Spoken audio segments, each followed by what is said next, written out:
He flips his hair and smiles brilliantly. I will attract all of the customers today. Perhaps we should have a competition, Princess.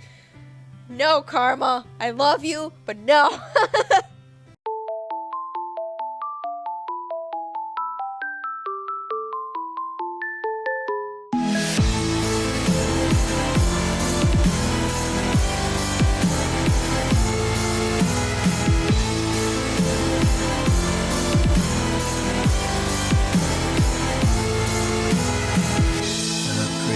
Lives in a monochrome world, broken from the sight through her lonely eyes. It reflects the ocean and stars, but her cry echoes around the simple loss of love in her heart, making this whole fairy tale alive. Within sorrow's tender embrace, this was never meant to happen. The day, the only reason you have to stay. Hear me sing my song and just keep holding on. Cinderella, why don't you stay with me tonight? We will dance until midnight comes and we could run away. Oh, we will never ever be apart. Set aside all your fears, this magic lives inside of us. I am here, would you wanna stay with me tonight? Follow me, we will run across the bridge of fantasy. Oh, all the pain and sadness that you feel, believe in me, hold me close, don't ever let me go. Come and stay with me forever. Magic lives so long as I am here.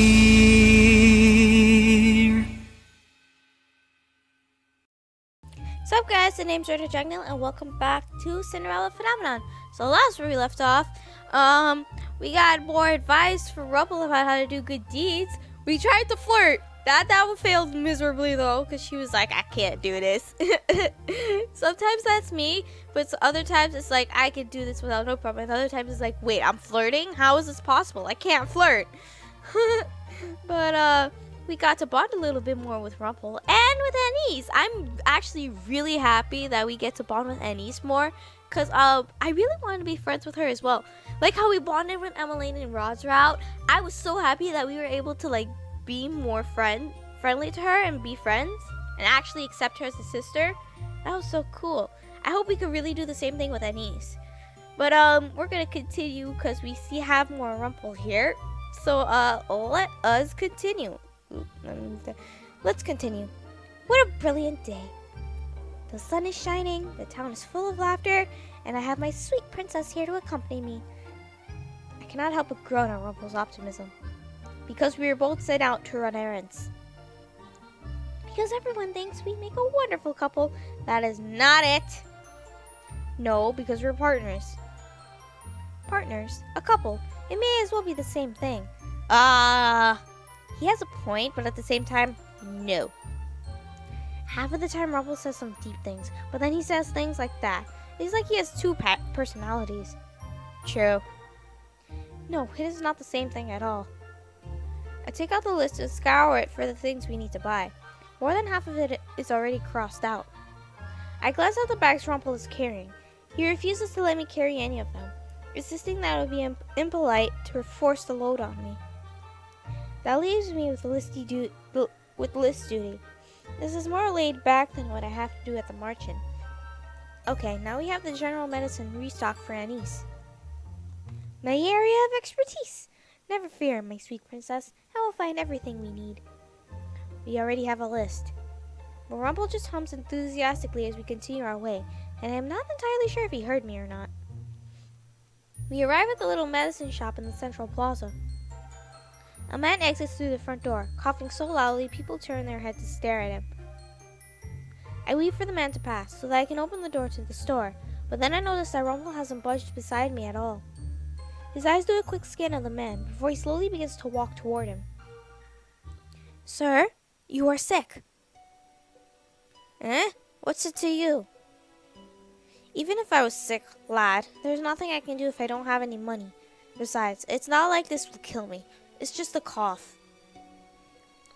How long have you had your cough, sir? It seems like such a minor thing, but Rumpel suddenly looks so serious about it. He looks at the man with his eyes slightly narrowed, as if trying to see past him. It's been with me for more than 3 days. Coughs are pesky things, aren't they? They're usually the last thing to go, but at least they're not deadly most of the time. Even if you can't buy the medicine, sir, there are other at-home remedies that might help with your cough. Boy, I've already tried warm tea. My wife's given me enough of that. Water is good for your throat too, sir. Any kind of steam works too. If the cough is riddled with mucus, it can be easier to expel with steam. When you can't afford the medicine, sometimes the simple things will help, and coughs stay for a while, so don't fret if you can't get rid of yours immediately. Well, I appreciate the advice. Not exactly what a doctor would tell me, but it'll have to do. The man thanks Rumpel before walking off. I noticed Rumpel looking down at the ground, a rather forlorn expression on his face. Is what he said true? About what, Princess? About doctors not giving advice about at-home remedies. Most of the doctors don't believe in such things. They always think that medicines work better than at-home or herbal remedies. The medicines do help, but sometimes they aren't necessary. That's true, actually, because Mom doesn't... Whenever I get sick or something, or she gets sick, we don't waste time going to get medicine, because sometimes she has at-home remedies she makes, and it actually works. At-home remedies are actually better than medicine. But if it doesn't help, that's when she goes and asks for the medicine that we need. That's like, if it comes to that type of measure, then yes, she'll go out and buy medicine. But usually at-home remedies can actually work too. Like, say, like, you have a cough, like what he said, if you have a cough or something, you can drink lots of liquids, and you can use the steam. My mom gets rid of mucus in another way, like, you know, pouring, like, she has a spout she uses with water, she pours it in her nose so it can, like, drain the mucus out on the other side. That actually helps her. But, yeah, at-home remedies can actually be better than actual medicine. If at times you can't use at-home remedies, you have to go depend on medicine. Sometimes you don't need to waste your money on medicines. At-home remedies are actually better for you, and you don't waste a lot of money. That's just coming from me, okay? Don't take my word for it. I'm not a doctor. Yeah, you just gave him advice. Not everyone can afford medicine. Being a doctor means helping people, not taking advantage of their sickness to steal their money. You're smart. Money was never a problem at the palace. Whenever I was sick, the palace staff made sure I had the best and most effective medicines. Do you remember what you were like as a doctor? I wanted to help everyone that showed up at my doorstep. Sometimes I couldn't, and it frustrated me. I prescribed medicines when necessary, gave advice other times, and when things were dire, I performed small operations. He does seem a lot more serious when he's talking about health. Rumpel was silent for a few moments before his eyes light up once again. Anyway, shall we go stock up on our medicine? I thought you said medicine wasn't always helpful. Because it's not, but I know that Annie's used mostly herbs, and that she tries to handle things without too much medication. She's quite capable. We enter the shop, and in no time at all, Rumpel spots the items on our list. We use up the rest of our money to buy the medicines and remedies that we need. Then we begin to head back to the tavern. On the way there, Rumpel strikes up a conversation again. So, Princess, have you given any thought to what I said before? About what? You've already forgotten? About making people happy! What? You know, you could make me happy right here and now by giving me a kiss on the cheek. Now's not the time, but eventually I will. I stare blankly at him before walking away. No, thank you. And alas, my hopes are dashed again. When we are at the outskirts of town, I pause and turn around. It is as if I can feel eyes at my back, but I do not see anyone openly staring at me. Is someone watching me? Suddenly, I feel warmth in my hand, then fingers interlace through mine. Rumpel pulls me a little closer, his expression oddly gentle. Don't worry, my sweet princess. You're safe with me. Suddenly his face is a lot closer to mine, and I can see his features more closely.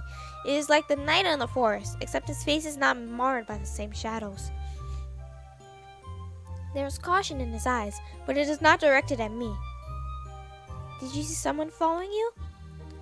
No, I just thought I felt someone looking at me. Better to stay together then. We begin walking again. The two of us begin to head back to the marchand. Rumpel has all the bags in one hand now. He hums a little bit as we walk. It is remarkably peaceful, so that I do not even mind him holding my hand. At this point, neither do I. It suddenly feels a lot safer. I'm so lost in Revere that I do not even notice when we turn and go in the opposite direction. This is not the way back to the marchand. On the contrary, it's just a more scenic path. Don't you like the forest, Princess? The shafts of light coming in through the canopies, the soft blades of grass that tickle your ankles. It is such a romantic place. I actually agree with you on that. Honestly, it's nice. No, it's nice to go out in the forest. When I was little, I've always wanted to live in the forest because it was so nice and scenic and all the animals are there. And I was just like an animal person. Still am. I still want to visit the forest, but like the only problem I have now is bugs. Ugh. Bugs. No matter what he says, this does not lead back to the marchand. This does not lead back to the marchand. It is not a scenic path or a path at all. I'm gonna save. We're gonna stop walking, okay? I instantly root myself in place, and even though Rumpel is far taller than me and far stronger, he stops after noticing that I am no longer walking. Oh, Princess, did you want to stop and admire the scenery? Why are you taking me through here? I do not care about scenery, and I do not care about walking anywhere with you. Ah, Princess, your honesty really is a treasure. One day I will make it so you enjoy going places with me, not just holding my hand. I quickly slide my hand out of my face feeling somewhat hot. Ah, there's the sweet rosiness of your cheeks. You never answered my question. It is a detour. We were only going to be here for a few minutes. If you thought you saw someone's eyes on you, it's better to divert their attention away from the marchand. And before you say it's dangerous, yes, it is, but we're still not far enough away from town to worry about safety. Oh, and I believe I can protect you. Oh, Rumpel, you're so sweet. Won't you compliment my cleverness, my sweet princess? He takes a step forward, bridging the short distance between us, and then, suddenly, his fingers are around my wrist again. But he does not lace his fingers through mine. Instead, he takes my hand in his, then pulls it up to his face. Before I realize it, my hand is on his cheek, his hand cupping on my own. Oh, that's so cute! Please stop being cute, Rumpel! Princess, you can always trust me. You can trust me. Always. I can sense that sometimes you trust me, sometimes you don't. But you don't need to be so cautious around me. I shower you with compliments because I believe you deserve them. I tell you that I enjoy being around you because I do. I should be focusing on his words, but all I can look at are his eyes. What do I need to do for you to fully trust me? Mother told me that people lie, so how can I trust that everything he says is the truth? Perhaps if I stopped throwing compliments at you, you would not be you without all of the compliments. We just complimented him! What am I saying? I always complain about his compliments, but the thought of Rumpel without a compliment is strange. So you do enjoy my compliments, sweet princess? No, What? Words have deserted you? I understand. Being so close to me would have that effect on any woman. Please stop. You're ruining the moment. Something bright and angry flares up inside of me, something that I don't understand. I pull my hand away from him, a scowl on my face. Wasn't my big mouth again, princess? Come on, let's go back to the marchand. I start walking ahead, and Rumpel rushes to catch up with me. I clench my fingers and let out a silent sigh. Rumpel was being nice to me again, but I always reject his kindness. Because it cannot be real. Rumpel's just being a sweetheart, though. I mean, I don't hate him at all, but his compliments, his flirting does get a little bit annoying, but he's just being a sweetheart. Days go by. I consider Rumpel's advice, but I refuse to flirt with anyone again. But I have no idea how to make anyone happy.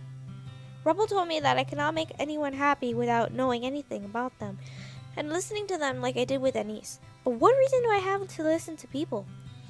This is so frustrating.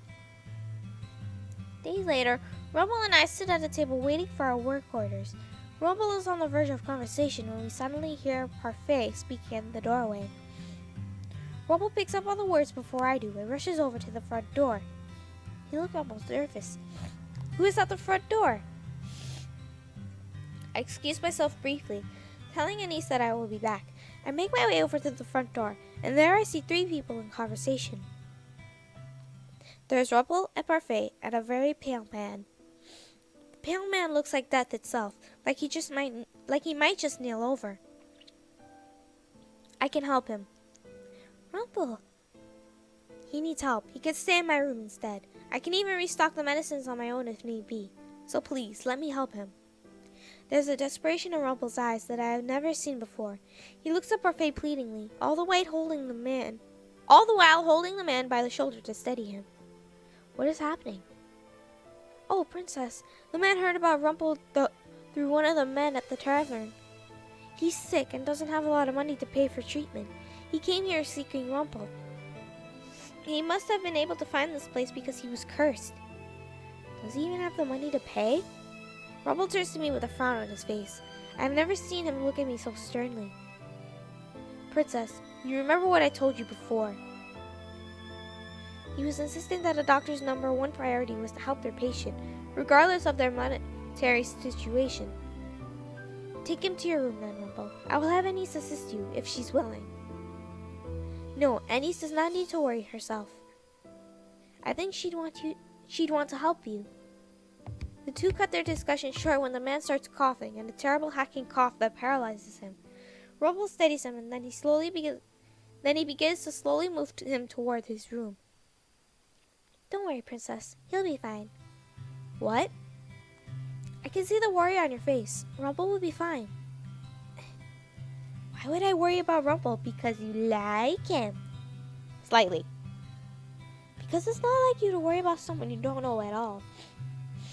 He looks so alarmed. I've never seen Rumpel look like that before. It's not like him. Rumpel knows what he's doing. I'll have someone else assist you with serving today, so no worries. Parfait comes through on her promise. When I go back to the bar, both Anise and Rumpel are gone. Karma, or Miss Karma, is there instead, looking disgruntled. Oh, baby, what's wrong? Walls would be better at this. Why do I have to help? Being lazy again. Because Walls is busy doing his puppet shows, and Rumpel is helping a sick man. Oh? Well, I guess there's nothing to do about this then, other than enjoy it. He flips his hair and smiles brilliantly. I will attract all of the customers today. Perhaps we should have a competition, Princess. No, Karma. I love you, but no. Compete with yourself. I'm really not in the mood for Karma right now. Then I shall definitely compete with myself, because challenging yourself is important. Karma picks up waiting tables fairly easy. I notice that he speaks very fondly to the girls, but they are not as receptive as they are with Rumpel. Many times I ask Karma where Rumpel is, and he just seems agitated when he tells them that Rumpel is busy. They seem just as irritated. Once my break starts, I meet Karma at the bar. He looks depressed. I guess if you and Rumpel competed 2 girls, he would win. Oh, that struck a sword to the heart, man. Don't do that to Karma. Darling, if I were to shed my disguise right here and now, I would be the clear victor. Since without this disguise, women would flock to me, it is rather uncomfortable to have every woman in Angielle fall in love with you. You look like you're judging me, Princess. Because I am. If only you understood my plight. Karma and Rumpel may speak similarly, but they are still so different. Karma is the type to complain. Rumpel never complains. He is overworking himself for someone else, just like he went out of his way to apologize to me many times. My heart sinks a little bit as I think of him and Anise helping out the sick man. Rumpel did not want Anise going up there, so he probably wouldn't want me up there either. I could try to visit him, or I could go back to my room. Save. Something tells me to go to my room, but I feel like we should go visit Rumpel, even though we gotta be kind of tsundere, but at the same time, I don't know. Let's just go to Rumpel's room. I think I'll go check on him. Check on Rumpel? I hadn't realized I was speaking aloud. I look at Karma, who furrows his eyebrows at me slightly. Oh, baby, don't be jealous. I still love you. I honestly don't know how you can stand him as a partner. Neither do I, but he seems kind of okay-ish. You're a better partner, though. I'm sorry, Rumpel lovers. I still love Karma. Why do you dislike Rumpel so much? A lot of things, Princess. But that fight is between us and doesn't involve you. Then do not involve me. You have no need to comment on us being partners. Karma looks at me, wide-eyed and a little shocked. Then a sort of knowing comes into his eyes and he smiles, just a little bit. Oh, yes. I think you should go visit him. Because otherwise you wouldn't be able to get him off of your mind, would you? Oh, shit. Oh, calling her out. He laughs a little before picking up his tray and rushing off to continue his shift. I slowly make my way upstairs, my feet feeling heavy. For some reason, I feel like Karma was right. I make my way over to what I think is Rumpel's door. The door is slightly ajar, and I hear hushed voices on the other side. These voices definitely belong to Anise and Rumpel. I slowly push the door open and quietly step inside. Rumpel and Anise are standing over the man, who is covered in blankets and coughing. A series of bottles sit on the table close by. None of the herbal remedies are working. We need a medicine for this. I'm sorry, I don't have any more money to offer, Rumpel. Anise, please don't sound so sad. You've already tried helping as much as you possibly can. It's my fault for promising to buy the medicine that we need. I glance at the table, where a list is sitting. Beautiful cursive handwriting details everything that the patient needs. Everything is circled, except for some medicine at the very bottom that has a star next to it. Is that Rumpel's handwriting? Suddenly the two of them turn. They both look shocked to see me. Princess, what are you doing here? I came to see how you were doing. Princess, I'm fine, but... He glances down at the man on the bed, and he sighs out a little bit. We've given him what we can, but the one medicine that we need is something we can't afford. Even with the money I'm getting from Lady Parfait, it isn't enough. I walk into the room and glance at the list. I look over at the total for the medicine, then at the coins on the table that I hadn't noticed before. Did Rumpel use all his money for this stranger? What will happen if you do not get this medicine? Without this, the infection will spread and He goes silent as the man starts coughing again. I can read the answer in his eyes, even if he won't say it. The man could be in terrible danger. He could even die. Rumpel looks defeated. He does not look like himself at all. I glance at the coins again, then at the list. Without a second thought, I grab both the list and the coins. Princess, what are you... I'll be back. I leave the room, even with Anise and Rumpel protesting behind me. I make my way to my room, where I pick up the bag of coins that the king gave me when I went to the palace on the day I was cursed. Then I head for the door. I immediately head for the medicine store that we always frequent. I count out the coins that I need to buy the medicine. This will take all of my money, but it wasn't as if I was going to use it for something else. I rush back to the merchant with the medicine in a little bag, hoping that this is the one that Rumpel needs. It is dark by the time I get back to the merchant. I make my way to Rumpel's room again and notice that he's sitting on a stool beside the patient's bed, looking at him forlornly. When I enter the room, his eyes go wide. He seems even more surprised when I hand him the bag. Princess, is this... He opens the bag and lets the little vial roll onto his hand. How did you buy this? I combined your total with the money I had left. Rumpel just stares at me, clearly flabbergasted. Then his expression morphs into something softer, something more relieved. He steps forward and suddenly his arms are around me. Ah! He's hugging. He grips at me tightly, then I hear his voice in my ear. Thank you so much, Princess Rana. My heartbeat picks up slightly. It is so loud I think Rumpel might hear it, but when he pulls away, he does not say anything. I'll have to thank you for this later, Princess, but for now, you should leave. I don't want you to get sick. I'm too dazed to disagree. I nod my head quietly before moving stiffly toward the door. I glance back at Rumpel one last time, noticing that he's checking the man's temperature. The moment I leave the room, a flash of light emanates from my chest. I instantly touch the glass slipper at my neck and then pause as I stare down at it. I feel a soft gasp leave my lips when I notice the fragment of a second slipper. Hey, first good deed is done. I got my first good deed. I bought the medicine for Rumpel, but I only added in a few more coins to buy it. So what I did today was considered a good deed? I'm confused, but at the same time, I am pleased that I actually managed to get a good deed. Now I only need 2 more. The next day, I go down to the tavern area to begin my work, but I am there a little early. Walt is working on his puppets at a table, eyebrows furrowed in concentration. When I walk in, he looks up at me and smiles. Then he raises his eyebrows. Hi, Walt! Princess, congratulations! You got your first good deed. I did. I knew you could do it. Oh, Walt. I'm a little excited to do his route, but at the same time, I'm a little nervous considering what we just went through in Fritz's route. And you're all telling me I'm going to suffer. Anyway, I nod in response. His praise makes me feel oddly proud.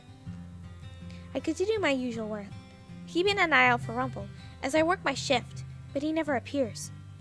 A few days go by, and it is only after the man leaves, looking a lot healthier and stable than he was before, that I finally see Rumpel.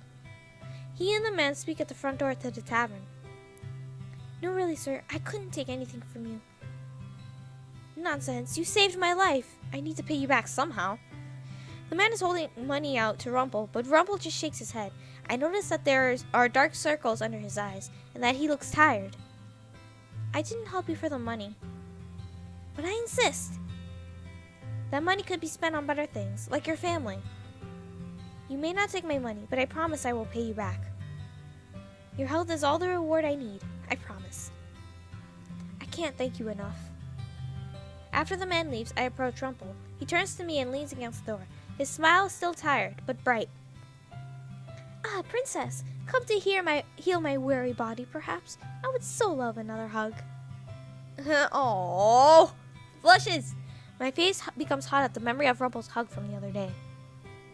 Ah, the natural roll of your cheeks is so sweet, Princess. It makes me feel infinitely better. And your necklace seems different? I reach up to touch the pendant. Every time I get a good deed, a piece gets added to my necklace.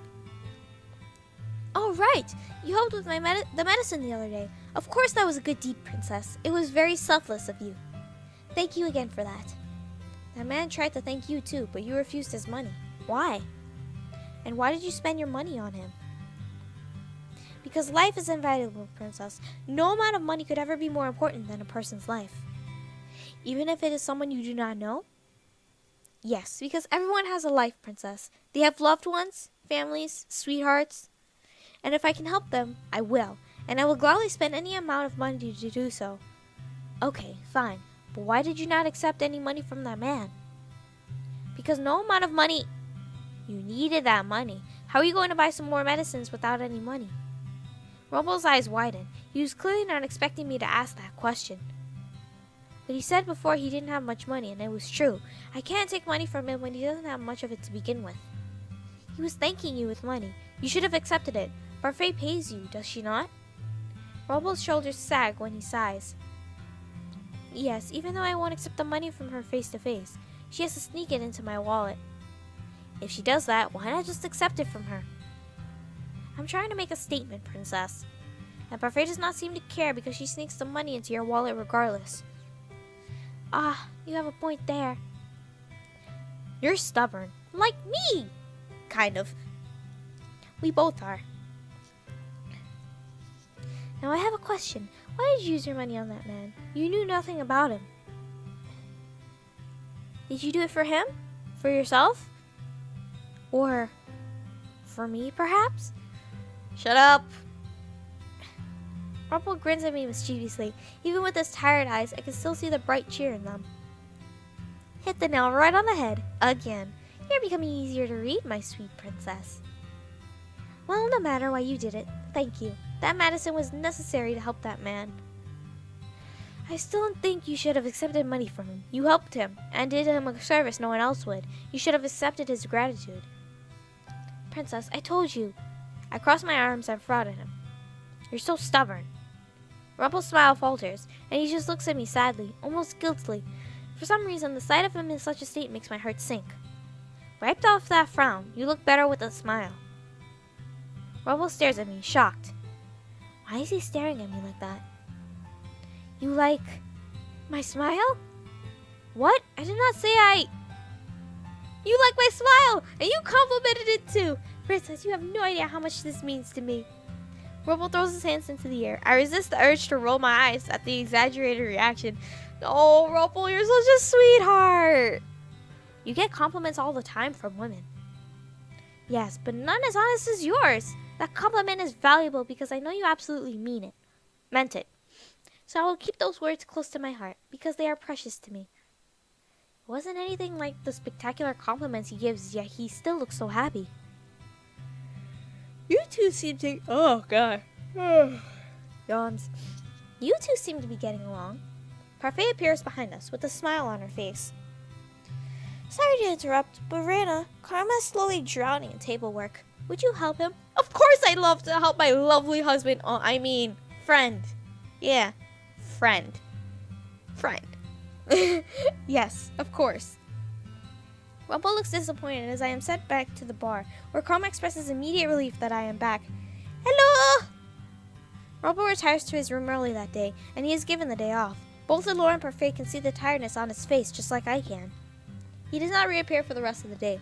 At the end of my shift, I retire to my room. When I get downstairs the next morning, I am met with a familiar sight. The music got kind of dark. What's happening? Both Karma and Rumpel stand on opposite sides of a table, their voices rising in argument. Oh, God, no. Guys, not so early in the goddamn morning, please. You're fighting again? I happen to catch their words as I walk quietly down the stairs. Who are you to criticize my work ethic when you were gone for several days, leaving me with your workload? It wasn't like I wanted to, and who are you to criticize how I work? All of the ladies I spoke to said that you shower them with compliments. What kind of professional behavior is that? I'm having a hard time believing you're a professional with the way that you flaunt yourself. Oh, God, Rumpel. Oh, my God. At least I don't flirt with people to attract their attention. Oh, that hit. Okay, Karma, that was kind of mean. Please don't. Guys, lovely guys, please don't fight. And you flirt with them and don't even realize the effect it has on other people. Flattery is not a crime. Just yesterday, the princess came to see you in your room, all because you gave her the impression that you liked her. Were you actually spying on her? And you call me uncouth? No, I hardly heard her say it. And you're wrong. I never say anything if it isn't truthful. Ah, well, then the truth of the matter is that you must be in love with many women. Because they all seem to think that you'll get down on one knee and propose to them. You say some sly things, Miss Karma. Hey, you're the biggest liar of us all. At least I don't lie to my partner. Save. I'm gonna defend Rumpel. I don't care. I want to defend him. I'm sorry, Karma. I love you, but right now I'm just gonna defend my sweetheart. Rumpel tells me that he never lies. He tells me what he wants me to trust. He tells me that he wants me to trust him. Though I still find it hard to believe, I do want to trust him. I walk down the rest of the stairs and stop at Rumpel's side. Both men look equally surprised to see me there. Rumpel has never lied to me yet. Karma looks up and stares at me for a few moments, looking startled by my sudden appearance. Then he sighs. Princess, a man that flatters everyone doesn't flatter anyone. At least he's not so conceited he flatters himself constantly. Oh, crap. She called you out, Karma. I'm gonna have to kind of agree with that, even though I played you out and I love you so much. But right now, it's just... calm yourself a little bit, please? Oops. Such a sharp tongue you have, Princess. And you are very quick to jump to assumptions. You two are at it again? Shireen stops at the table and frowns at them. Both men glance away from her cold gaze. Karma murmurs something before excusing himself. Bye, Karma. Rumpel looks down at the table, his eyebrows knit together with frustration. What is wrong with you two? Why can't you just be civil with each other? Shireen, you're never here to see how these fights start. Karma is every bit a beast, attacking me for no good reason at all. But with your keen eye, you should be able to discern that, right? Again, funny you should mention that. Flattery won't work on me, Rumpel. And second, I doubt these fights start without any bit of prompting from you. I swear I don't start anything. Karma's just always irritable. He's like a woman during that one time of the month. Oh my. Rumpel? I'm gonna ask you to not. Please. Do not. Do not. Do that. Even Lucette's like, please don't. And Jurian too. Jurian walks away stiffly, leaving me with Rumpel. I look at him, a little irritated by his earlier comment. He gives me a sheepish smile. Thank you, Princess. For what? For defending me. I swear I meant what I said. I would never lie to you. I mean every one of my compliments, every one of my thank yous. You must know that since you came to defend me. Rumpel, sometimes you continue talking when nothing needs to be said. But I am just expressing the depths of my gratitude. It is not necessary. It was such a small thing, too. Princess, can you give me some help with inventory? I am coming. As I turn away, Rumpel waves. I'll see you later, Princess. Who knows, you might get your second good deed. I resist the urge to roll my eyes. It feels like it will be a while yet before I can achieve my next good deed. Chapter 6, Strings of Fate. Alright. Oh, and we're stopping at Rumpel again. Oh my god, he says the same thing that he said in the beginning of chapter 5. Oh god, Rumpel, please. Excuse me for my yawn again. But unfortunately, we are going to have to stop here for today. We will continue more of Rumpel's route and Cinderella phenomenon in the next video. God, he's such a sweetheart. I really do like him. But though I kind of feel bad because I know what Karma is actually going through and he has to kind of flatter himself and kind of like bring up his mood because of his curse. I just feel so bad for him, honestly, though. Like, oh god, I just want to give Karma a hug. But Rumpel, so far, he's being nice. He's being a sweetheart, and I like that about him. At least he's being honest about his flattery and everything. Even though his flirting kind of makes me want to slap him in the face. Yeah, so with that being said, thank you guys so much for watching. If you guys like this video, give it a thumbs up. If you guys like to see more of my videos, then click subscribe. Anyways, I'll see you guys in the next video. Bye!